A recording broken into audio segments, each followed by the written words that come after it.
2 Petrus 1 ayat 21. Surat Petrus yang kedua, pasal 1 ayat 21.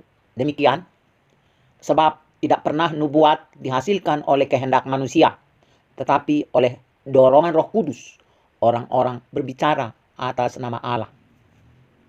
Sebab tidak pernah nubuat dihasilkan oleh kehendak manusia, tetapi oleh dorongan Roh Kudus, orang-orang berbicara atas nama Allah. Saudara-saudara, di dalam kitab Wahyu dikatakan bahwa Alkitab ini adalah nubuat.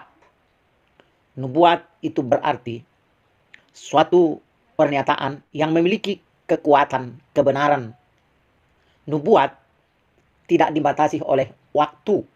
Nubuat berada pada muatan kekuasaan Allah. Nubuat ada tidak terlepas dari pemberitahuan Allah atas suatu keadaan kehidupan yang akan terjadi. Nah, nubuat itu penting, mengingat nubuat di dalam Alkitab itu adalah berita tentang apa yang akan terjadi, dan berita-berita yang lebih ditonjolkan di dalam Alkitab adalah berita kabar baik, di mana Allah telah mengasihi manusia, di mana Allah memberikan kesempatan kepada manusia untuk mengenal dirinya.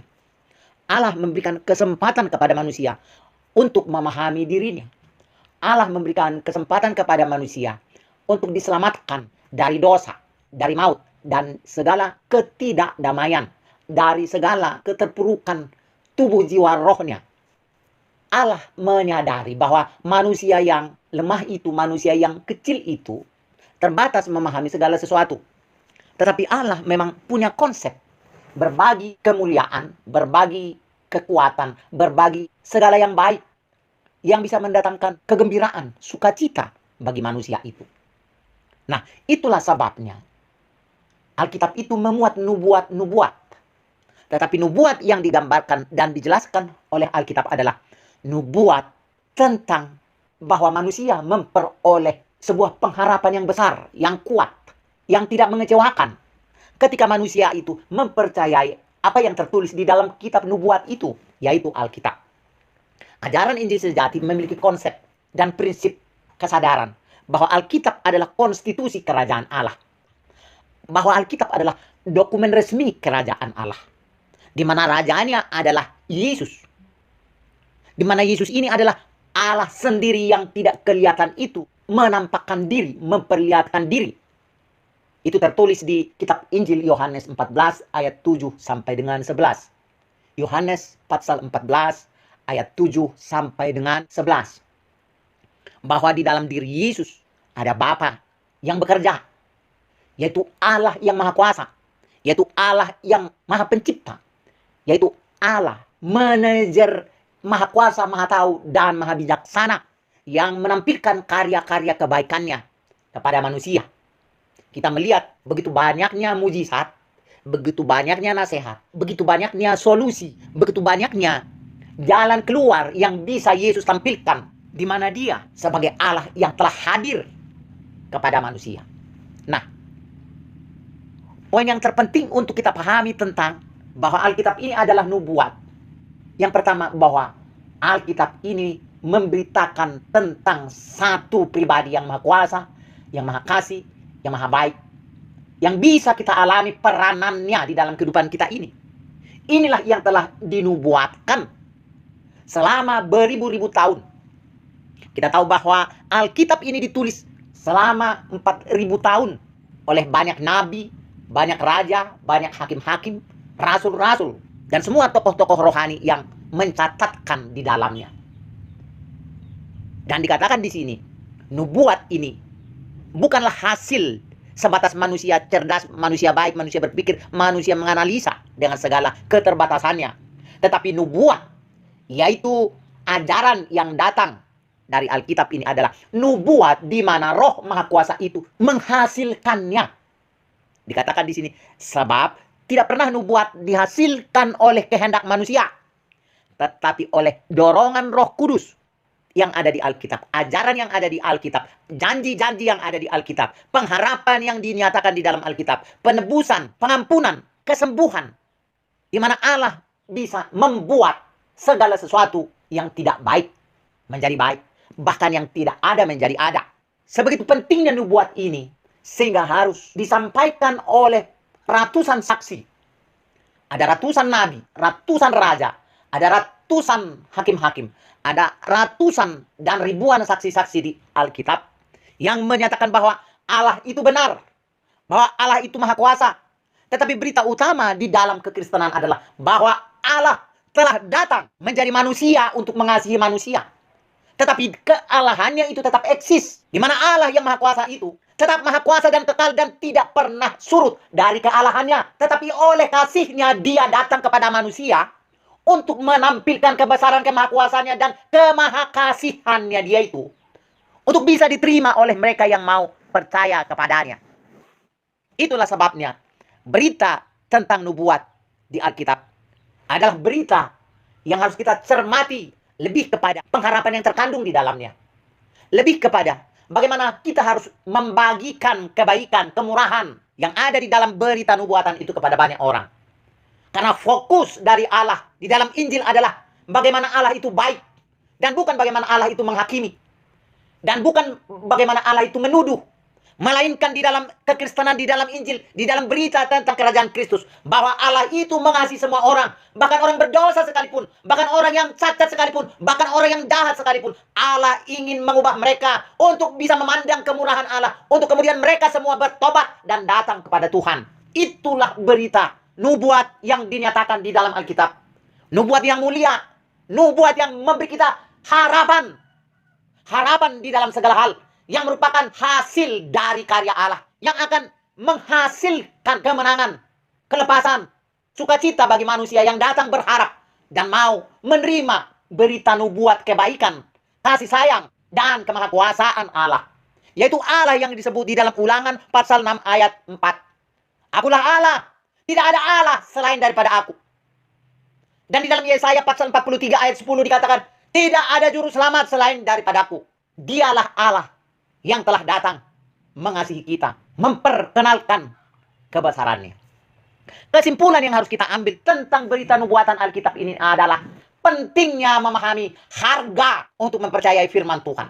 Kesimpulan yang harus kita ambil penting menyangkut nubuat yang disampaikan oleh Petrus ini adalah kita mempercayai berita Injil yang dinubuatkan menjadi sarana untuk manusia mendapatkan perlindungan dan pelepasan dari kuasa kegelapan, dari kuasa yang menjerumuskan manusia di dalam kebencian, di dalam kejahatan, di dalam kecemburuan, di dalam iri hati, dan saling menjatuhkan.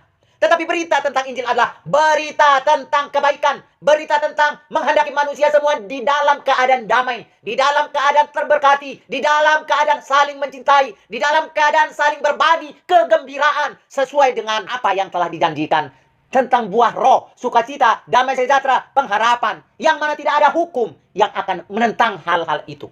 Saudara-saudara, mari datang kepada Tuhan yang telah dinubuatkan, yaitu Yesus yang telah disampaikan oleh Nabi Yesaya bahwa akan lahir seorang anak yang disebut Bapa yang kekal, Raja damai, Allah yang perkasa. Itulah Yesus yang telah datang, di mana di dalam namanya mereka yang menaruhkan pengharapan kepada namanya mendapatkan kuasa, mendapatkan pertolongan, mendapatkan pemulihan, mendapatkan pembasuhan dosa, sehingga mereka bersih dan layak menerima kemurahan dari Bapa, yaitu Roh Maha Kuasa, pencipta langit dan bumi dan segala isinya.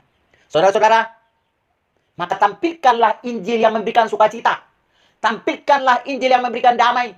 Tampilkanlah Injil yang membagikan kegembiraan. Tampilkanlah Injil yang tidak menuntut kewajiban-kewajiban dan hukum-hukum. Tampilkanlah Injil yang bukan di dalam transaksi bayar, melainkan Injil yang memberi, Injil yang membagi, Injil yang menyalurkan, Injil yang meniram kesejukan, Injil yang mendatangkan kesegaran bagi yang haus dan lapar akan kebenaran. Ada banyak tampilan-tampilan gereja, tampilan-tampilan agama dengan syarat-syarat di mana hasil dari kesimpulan pelayanan itu mereka menuntut, mereka menerapkan peraturan-peraturan hukum, dan mereka menjadi hakim atas manusia. Saudara-saudara, pendeta-pendeta, rohaniawan-rohaniawan yang sudah merasa dirimu suci, adalah baik bila kenyataannya kita telah hidup suci. Tetapi yang lebih baik adalah ketika kita punya kesucian itu, kita bagikan untuk bisa dialami oleh orang yang belum suci. Dengan cara bagaimana? Dengan cara membawa mereka kepada pergaulan dengan kita.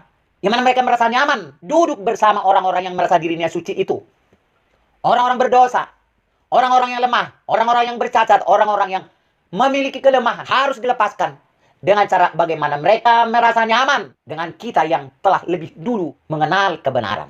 Bagi Bapak Ibu Saudara yang ingin mengalami nubuatan tentang kebaikan, nubuatan tentang pelepasan, nubuatan tentang sukacita dan kegembiraan, nubuatnya yang terutama dan intinya adalah ternyata saudara adalah bagian dari nubuatan itu. Ternyata saudara adalah sasaran dari nubuatan itu. Ternyata saudara adalah tempat digenapinya nubuatan itu, di mana Yesus mengasihimu.